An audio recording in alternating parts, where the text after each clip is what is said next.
Your wallet. It's the number we've been watching closely these past few years, inflation. A new report released today shows our annual inflation rate stayed at 2.7%, with consumer prices only ticking up 0.2% last month.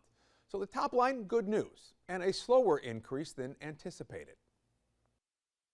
As inflation declines, this administration continues to be wholeheartedly committed to putting more money back into the American people's pockets. All right, so how do these numbers impact you? Let's dig a little deeper into this. First off, the grocery store.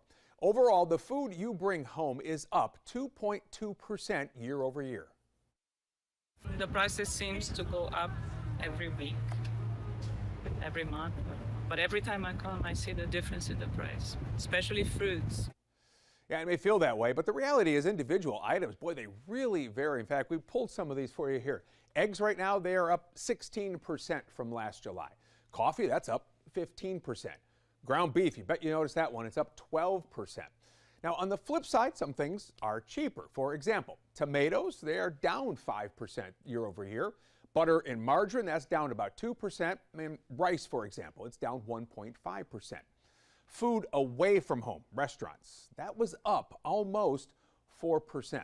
Keep in mind, these restaurants buying the same groceries we are, but at wholesale prices. We certainly have seen increases in a lot of the proteins, with certainly beef, chicken, pork. We have seen menu prices that have increased every single month this year, and certainly over the last 5 months. And so that has been really a function of the fact that those costs have continued to rise. Now, as far as energy goes, overall prices, they are down almost 2%.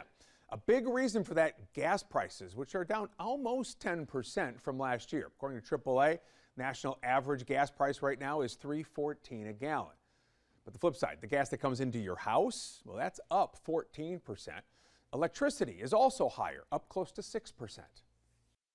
Things that are necessary and regular household expenses continue to go up at an outsized pace. So that pressure that household budgets feel is unrelenting. Prices overall, they are down. Men's apparel was down just over 1.5%. Women's apparel didn't see a big change, about 0.3% on that. The biggest increase was actually among infant and toddler apparel. That rose 3.3%. Now, these numbers are from July, and they came before President Trump's tariff rollouts went into effect earlier this month. This could be the calm before the storm.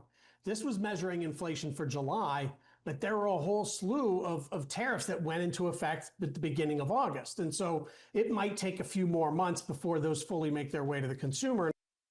Another number to watch here is the core consumer price index. It reached one of its largely monthly increases of the year at 0.3%. That number right there does not include volatile food and energy prices and is really seen as a better indicator of economic trends. Some experts say that data proves that businesses are already passing on the cost of tariffs to you. Now, one of those areas is expected to be at the grocery store. Let's take Brazil, for example. They were hit with a 50% tariff, meaning higher prices for coffee, sugar, and meat. And aluminum goods from Canada, those will be subject to a 35% tariff, which could mean higher prices on certain sodas or canned goods. All things we will keep an eye on for you in the coming months.